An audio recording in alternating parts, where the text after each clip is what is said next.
sebagai kepercayaan utang di mana akan dibayar daripadanya jika terpaksa tidak bisa melunasi utang tersebut.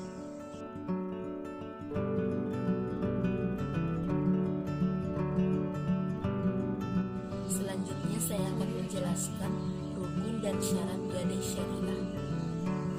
Dalam menjalankan pegadaian syariah, pegadaian harus memenuhi rukun gadai. Rukun gadai tersebut antara lain yaitu yang pertama yaitu ar-rahin yang menggadaikan. Syaratnya yaitu telah dewasa, berakal, bisa dipercaya, dan cakap dalam bertindak hukum, dan tentunya memiliki barang yang akan digadaikan. Yang kedua yaitu al-murtahin atau yang menerima gadai. Syaratnya yaitu bisa orang, bisa bank atau lembaga keuangan yang dipercaya oleh rahin untuk mendapatkan modal dengan jaminan barang. Yang ketiga al-marhun atau rahin, yaitu barang yang digadaikan, yaitu syaratnya barang yang digunakan rahin untuk dijadikan jaminan dalam mendapatkan uang. Yang keempat almarhun bi atau utang, sejumlah dana yang diberikan murtahin kepada rahin atau atas dasar besarnya tafsiran marhun. Ya baik, saya Susi Istrawati akan melanjutkan ke materi berikutnya, yaitu mengenai akad pegadaian syariah.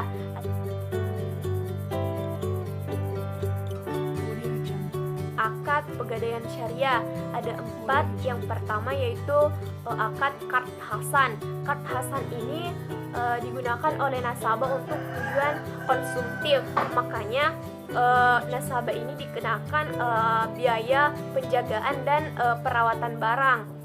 Terus akad yang kedua yaitu mudaharabah. Nah, mudaharabah ini digunakan oleh nasabah yang ingin meningkatkan usahanya atau lebih memproduktifkan usahanya.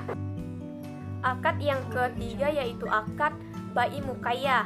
Akad bai mukaya ini adalah akad yang digunakan untuk keperluan produktif, misalnya pembelian alat-alat kantor maupun modal usaha.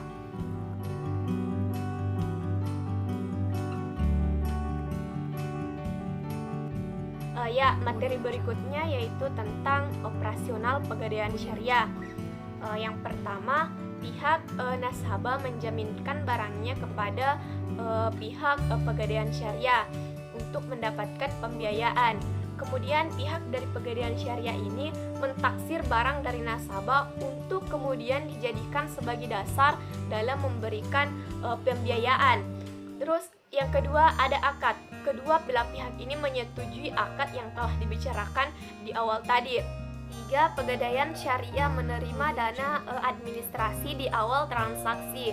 Untuk biaya jasanya itu diterima di akhir atau di saat pelunasan hutang, tergantung dari akadnya tadi atau persetujuan kedua belah pihak.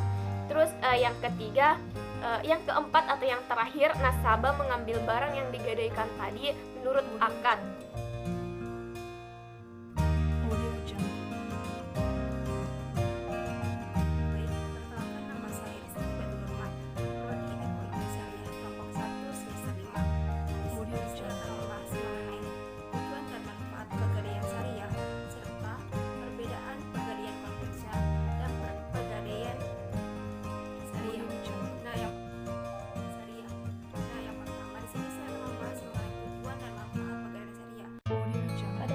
Tujuan dari pegadaian syariah di sini yang pertama, turut melaksanakan dan menunjang pelaksanaan kebijaksanaan dan program pemerintah di bidang ekonomi dan pembangunan nasional pada umumnya melalui penyaluran uang pembiayaan atau pinjaman atas dasar hukum gadai. Yang kedua, pencegahan praktik pinjam, pegadaian gelap, dan pinjaman tidak berwajar lainnya. Yang ketiga, pemanfaatan gadai bebas bunga pada gadai syariah ini memiliki efek dari pengaman sosial karena masyarakat yang butuh dana mendesak tidak lagi dijerat pinjaman pembiayaan berbasis bunga. Yang keempat, membantu orang yang membutuhkan pinjaman dengan syarat yang lebih mudah. Nah,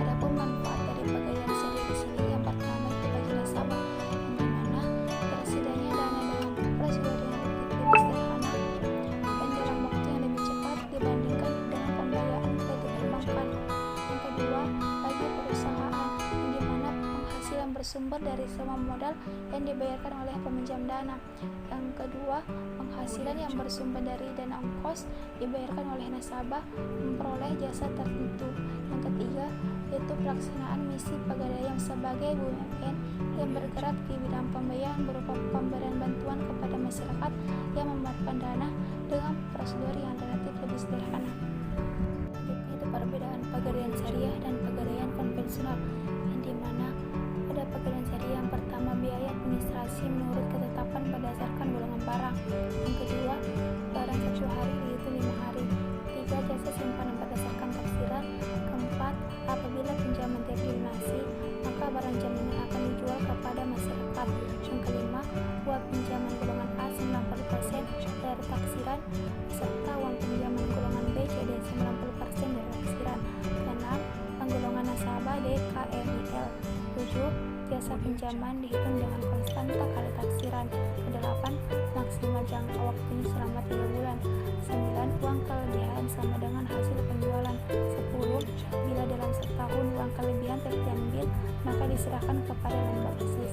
Sedangkan pada Pegadaian konvensional yang pertama biaya administrasi menurut presentasi berdasarkan golongan barang, yang kedua 1 hari dihitung 15 hari, 3 sewa modal berdasarkan uang pinjaman, 4 apabila pinjaman tidak dilunasi maka barang jaminan dilenak kepada masyarakat, kelima uang pinjaman golongan A sebanyak 92% dari taksiran serta uang pinjaman golongan B CD 88% kurang 86%, keenam penggolongan nasabah PMI DPL, 7 sewa modal dihitung dengan presentasi kali uang pinjaman, kedelapan maksimal jangka waktu selama 4 bulan, 9 uang kelebihan hilang, 10 bila dalam 1 tahun uang kelebihan tidak diambil maka uang kelebihan tersebut menjadi pegadaian. Nah, baik, mungkin itu saja materi yang dapat kami sampaikan. Lebih dan kurangnya mohon dimaafkan. Wassalamualaikum.